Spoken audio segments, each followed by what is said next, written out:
All right, yeah, sure. Now, back into Zoomington's. Got it. We are live. Live, man, live. Yeah, the live life. Have you... I'm just about to send you the code now. Good, man. I've just got rid of my participants list. Invite. Copy invite link. Back to this. I wonder. Look at me. The cheat is driving me crazy. And now, of course, WhatsApp doesn't want to load. Oh, it's trying. It's doing it. Oh, organising messages. Organise faster, please.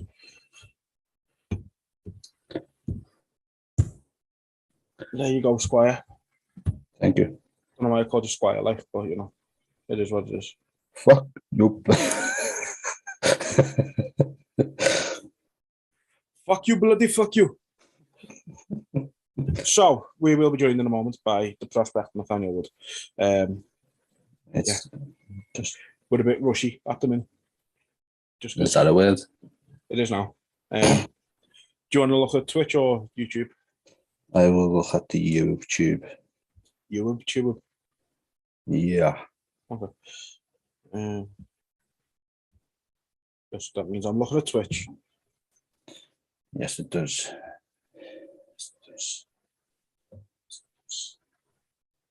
Are we good? Yeah. I'm just mainly checking if you can hear my fan or not, to be honest.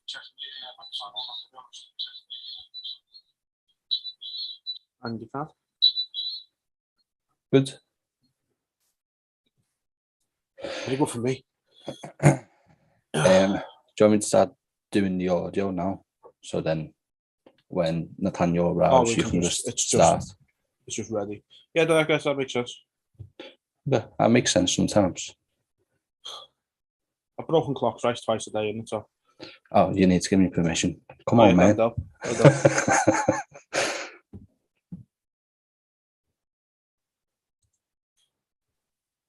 Recording in progress. Thank you.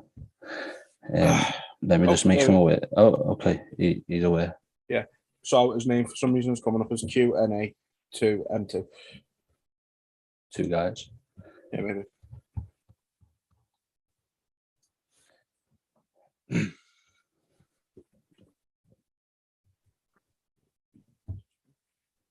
What's happening, guys? Yeah, mate, you okay? How you doing? You all right? Yeah, good. You? Yeah, all good, mate. All good here. Good stuff. You enjoying the nice weather? Yeah, trying to. Yeah, see. I'm not in the view. Right. So, you're a busy man, so we're going to jump right into it. So, just for those who are just joining us straight away, we are joined once again by the prospect Nathaniel Wood, ahead of his fight on the 23rd of July, UFC London. First and foremost, after being out for almost 18 months, how are you just enjoying being in camp, getting ready for the fight and the transition to featherweight? Mate, I'm like a kid waiting for Christmas. It's been far, far too long. And obviously that last fight, the guy pulling out the day before, what a kick in the nuts that was. So, yeah, mate, I really can't wait. Honestly, just forget being paid, forget it's my job, anything like that. I just want to get in there and compete. I'm 30 next year, so I ain't getting any younger. Do you know? Yeah, get in there and show the UFC what I'm capable of. You're still looking good though. You're 30 next year. Like I'm 30 next year, and I look like crap, mate. So I've got good genes. From my mum and dad. So I'm cheating. I'm 31, but I've got a filter on here to make me look better. So. Yeah. So really quickly then, so there was a photo circulating of yourself looking absolutely shredded. Your veins are popping out, everything. How different do you feel now, having moved up compared to what you was like in that photo? Mentally, amazing. That week was so that that picture, right? I was still 6 kilos out. You know what I mean? Most people thought, he's on weight. Like, well done, mate, if you're on weight early. I was like, no, I still need a stone to lose. And mentally, it was killing me, you know. It was just, and I sat there and I thought, why am I doing this? Do you know what I mean? Like, why not just go up a weight? You know, I believe I can handle myself with the featherweights. I've got featherweights in the gym, caused me no issues weight-wise. So yeah, you know, it's time to move up, time to look after my health a little bit more. And yeah, you know, mentally I'm feeling unbelievable from going up a weight. Physically, I feel the same, because that was the thing with the weight cuts. Physically, I always felt okay. Just mentally, it was just draining. So yeah, my missus is definitely more happy now, because she's got to put up with me being grumpy and stuff. So yeah, you know, I'm feeling good, and as they say, a happy fighter is a dangerous fighter. So yeah, 23rd, I'm feeling like I'm going to come in and make a statement. Definitely. nice. With moving up to featherweight, has that allowed you to sort of focus more on other aspects of the training camp at all? Yeah, definitely. So I've been able to focus more on my opponent instead of just kind of training for the sake of losing weight. You know, my previous fight camps, it's all a bit about making weight, regardless of who I'm fighting. So now, you know, I've still been able to, I still have to cut weight. You know, I'm not walking around at 66 kilos. But, you know, it's a hell of a lot less stress. And I can afford to have sessions where they're not as intense, maybe. So say I'm feeling a little bit beat up, I can actually recover a little bit better. Whereas before it was like, you need to train just to lose the weight. So yeah, you know, I'm enjoying it at the moment. I believe I'm going to handle myself absolutely fine in that weight class. And yeah, you know, I'm looking forward to the future. Don't you think, I believe, wasn't people accusing you of being on stuff when you released that picture as well, which is absolutely mental? Yeah, I don't know. That's what, like, this low body fat percentage. Yeah. I've never taken steroids, so I wouldn't know how it works, but I'm pretty sure steroids you put on muscle and stuff. But I was dying, man. I just got out of the sauna. You know, it was good lighting, and I thought, oh, that looks quite cool. But yeah, I'll take it as a compliment, mate. I'll happily have it, you know. So yeah, no, unfortunately for those people, yeah, I'm not on steroids or anything like that. And I've been tested. I actually got tested today by USADA. It's about the 25th time, I think, now. So I want one of those jackets soon. But was it a very early one? I know they have a knack of coming early, don't they? Yeah, no, luckily this was a midday one. Oh, is it? Blood test now as well. So yeah, they're well and truly, you know, keeping up with everyone. Nice. So the last time we spoke to you was probably around about a year ago now. And at the time, I think you were just recovering from the first break of the hand. If someone would have told you at that point you'd go on to break it again and sort of be out for as long as you had been, would you have believed them? I don't know. Yeah, it wasn't. So the original injury was here on this little knuckle. Second one was over here, so it was a complete different injury. But it was just, again, one of those things where it's a pain in the arse. You know, it's that sport we're in, and yeah, you know, it was just another bump in the road, I guess. So, you know, it's just made me mentally even more eager now for this. So I really can't wait, and to be doing it in my hometown as well. You know, that means a lot. So yeah, I'm honestly, I'm looking forward to it. I'm buzzing for it. Nice. What was that caused off the same thing as well? Like the two breaks, was it the same thing or? Yeah, both from sparring, both punching too hard, I guess. I guess it's just landing in them awkward spots. I don't, you know, I'm not a doctor, but my kind of my little way of looking at it is I think my bones aren't strong enough for the power that I'm hitting. So I need to go and do some press ups on my knuckles. Strengthen them, yeah. That's it. Condition them up a little bit. Yeah. So sort of relating to that then, of course, we were aware of the elbows that you were incorporating to work around you. And what other adaptations did you have to make to work around that injury a second time? So funny enough, I was still training pretty much everything but punching with that hand. You know, I was still able to do certain grappling things. I was just, you know, taped it up, had to work around it. And yeah, so, you know, I've really focused on my elbows, my kicks in the striking department. I didn't really get to wrestle, unfortunately. Obviously, that's a bit of a tough one to do when you've only got one hand. But yeah, I was still able to get good work in. I was still able to get good cardio work in, keep my conditioning up. And, you know, I didn't really have any rest at all other than just not punching on that hand. Mm-hmm. Yeah. So you're able to do most things just apart from the wrestling. Yeah, pretty much, yeah. So as you mentioned, you meant to fight on the last London card and your opponent pulled out the day before. A lot of people did offer to step in, and one of them was Davy Grant. Did the UFC sort of give a reason why they weren't going to let Grant fight, or was there anything in that?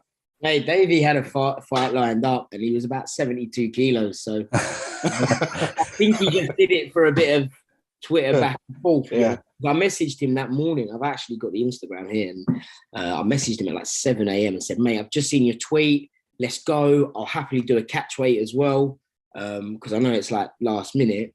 And he didn't reply. And then next thing, we messaged the UFC saying, look, Davy Grant said this. And they said, like, he's got to fight. No, he's not fighting. So, yeah. And then I got a load of messages about other people, but not even signed with the UFC. You know, I'd get a net. I'd quickly look it up and think, oh, is that someone I can fight?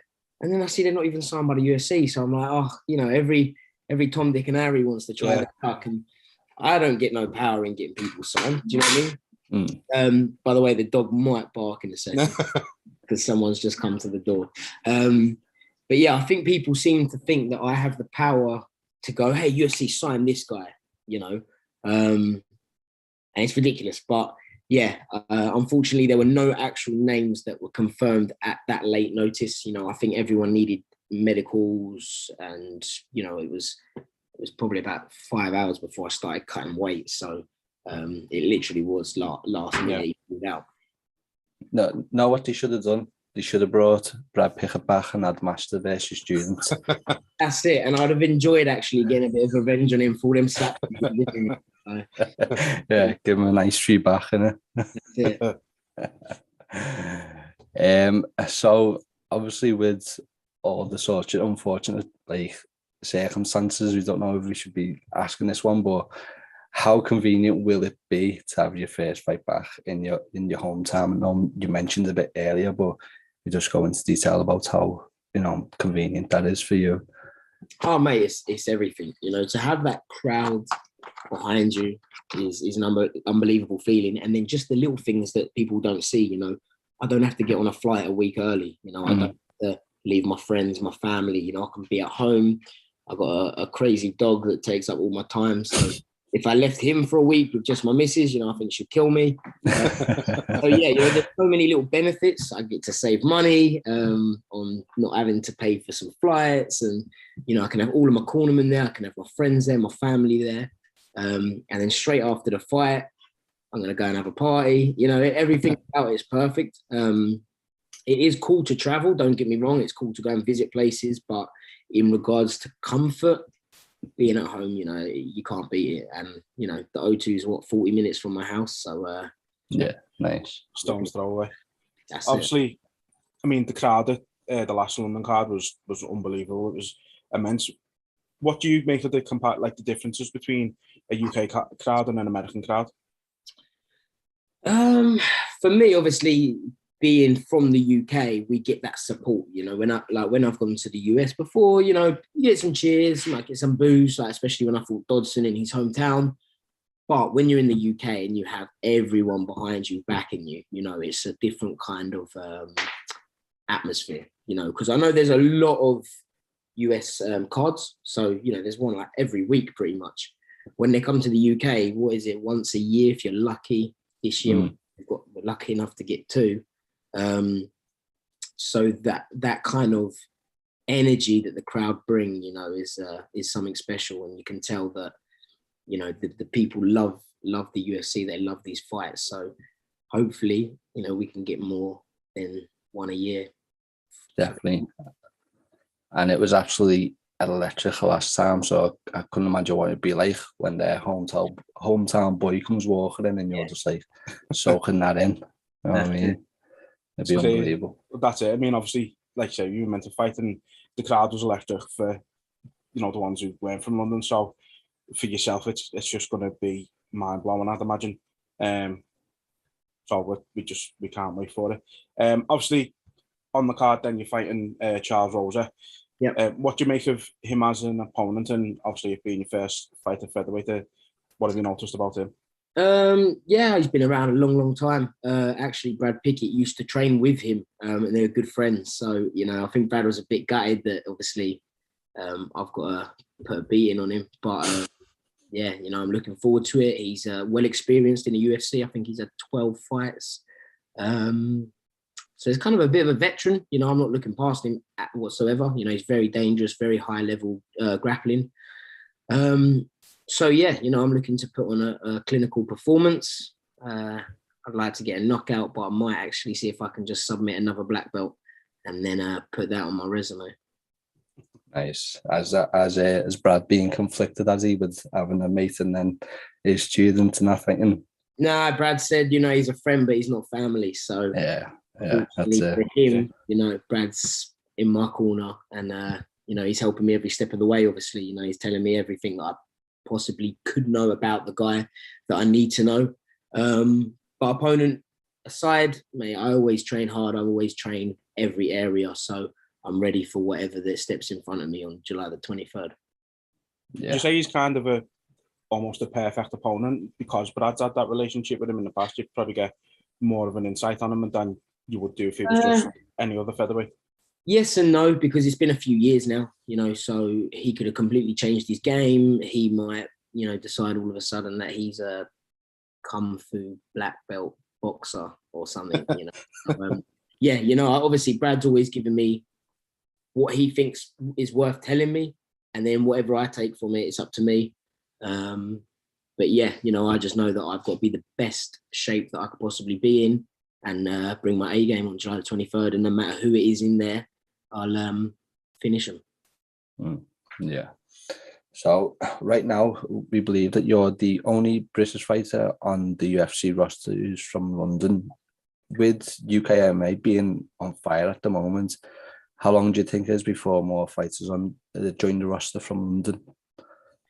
Well, I hope no one joins them from London because I quite like being the London boy. You know, we've got some serious talent coming out of the UK now. So yeah, you know, I definitely think that soon they're going to be a lot more London fighters on the card. You know, obviously I've got my boy Dominic Woodin. He's from London. You know, I can imagine that he's going to be on very soon. And we got tons of guys coming through our gym. So that's not even taking into consideration the other gyms around the UK. So yeah, you know, it's a good time for UKMMA. Yeah, unbelievable. So you mentioned obviously GB top team. In the time that you've been out, moved to a new state-of-the-art facility. What's it been like having your camp in the new facility, and how does it compare with the old place that you're in? Mate, it's state-of-the-art now. So, you know, I am actually spoiled, you know, with what I've got right now. So the fact that the gym's 10 minutes from my house is amazing. And, you know, with the likes of Martin Barrett, who is the owner of GB Top Team, you know, the backing that we've got with him, we've able to have it as luxury. You know, we've got saunas in there, anything we need, he's covered it. So, yeah, you know, it's an extra weapon in my arsenal, and, you know, it's only going to make me a better fighter. So, yeah, I'm very privileged to have that gym now. Yeah, you talk about convenience. I think when we first spoke to you and you spoke about meeting Brad, the gym was on the other end for you, weren't it? So he had to take you there. So being 10 minutes away now must be absolutely amazing for you. Yeah, no, it is. It's a lot of weight off my shoulders not having to do that hour and a half journey to the gym and back. So yeah, it's nice. Yeah, and I assume that's like 3 times a day or something as well that you have to make that journey. Yeah, it wasn't fun.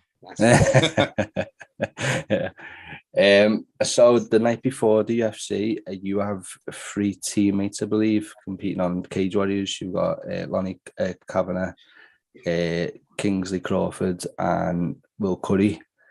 Curry's not with us anymore. Is he not now? Nah, so he's not GB. No, he won't be fighting out GB Top Team.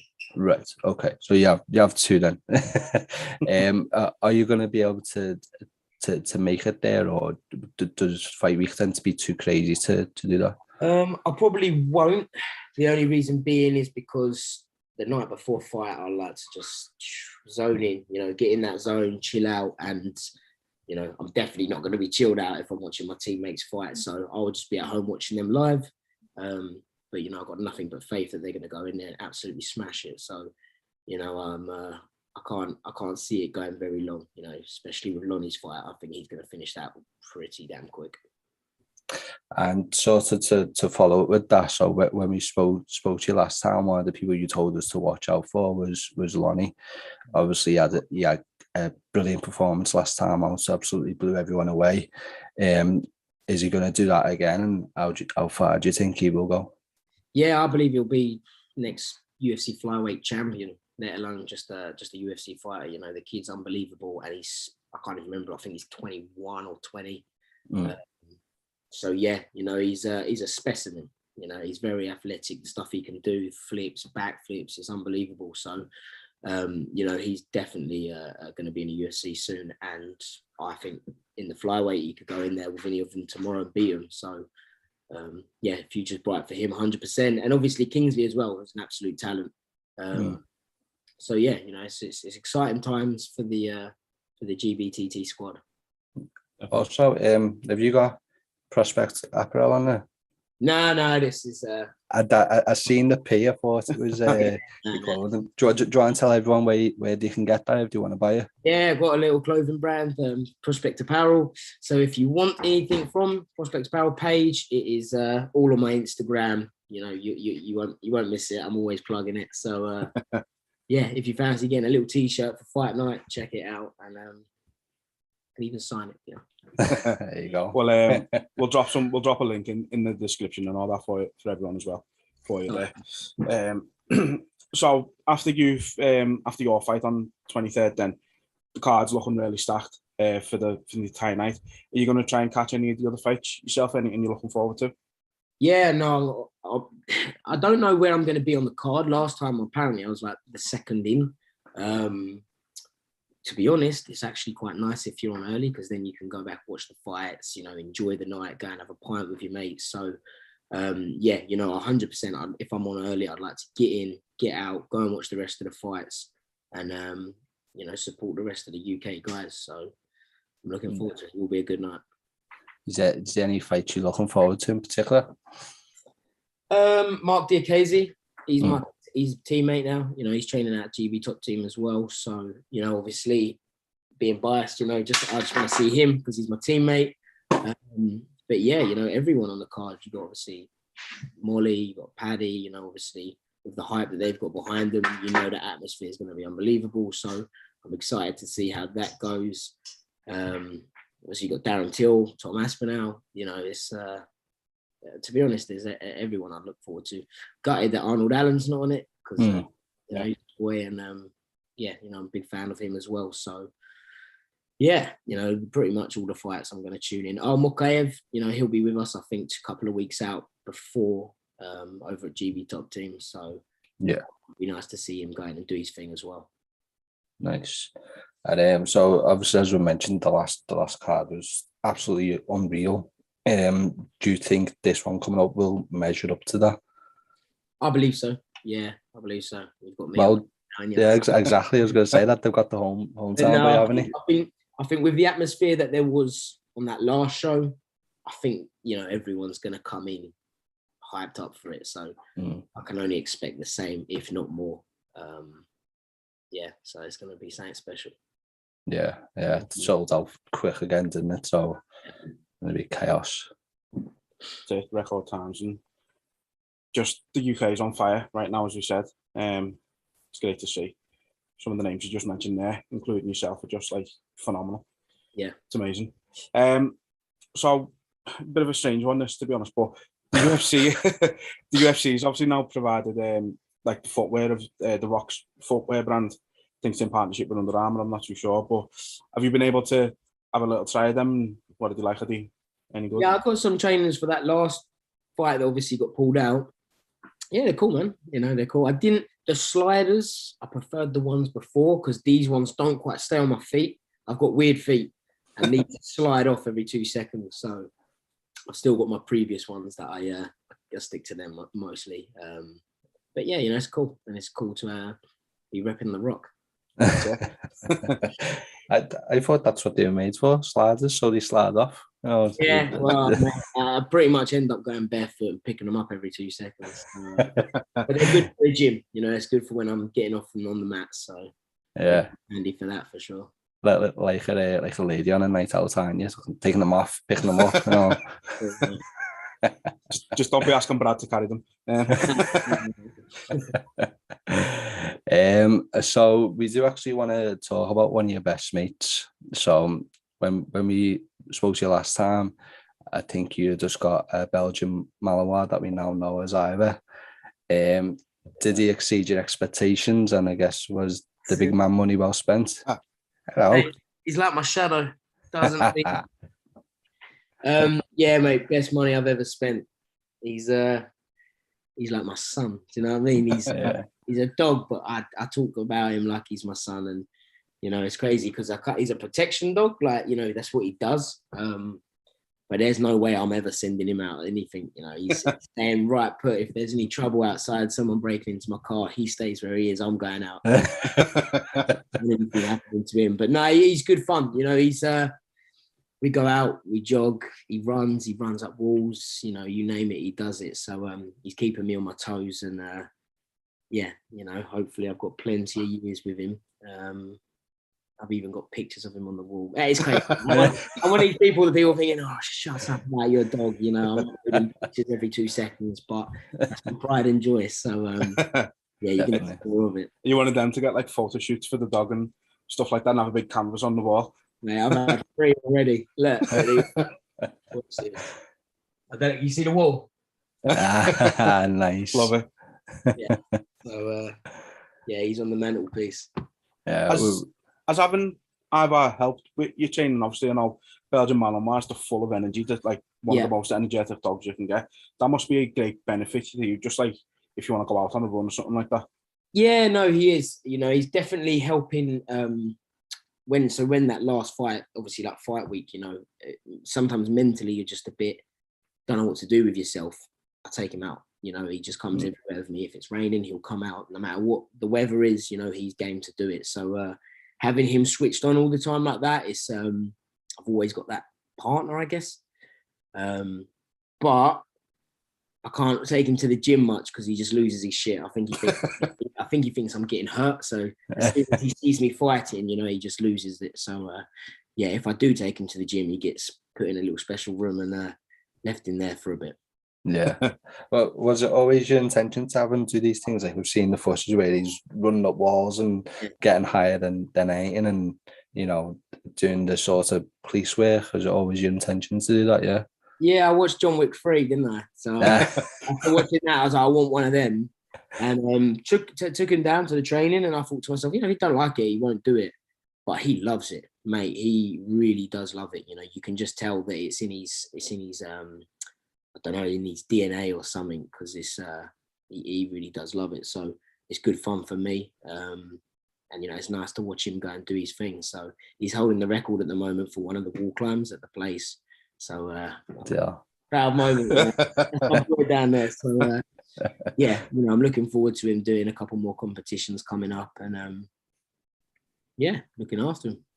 Yeah, brilliant, mate. After me. Yeah, brilliant, mate. So then finally, mate, step in there, 23rd of July. It's been close to 18 months since you last fought.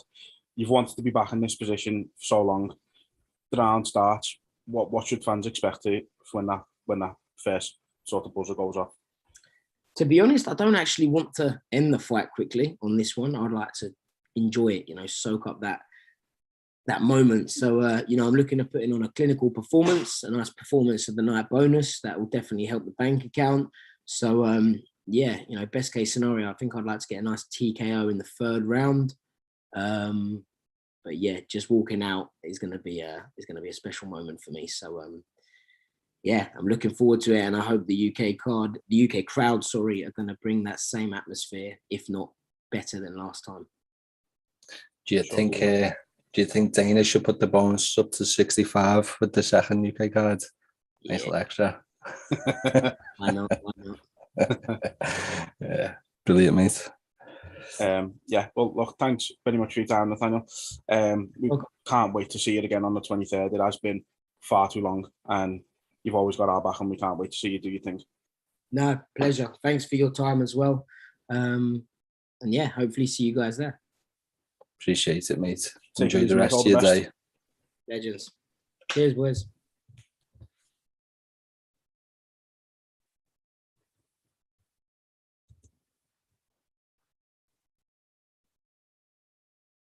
Right, there we go. So that was the prospect Nathaniel Wood.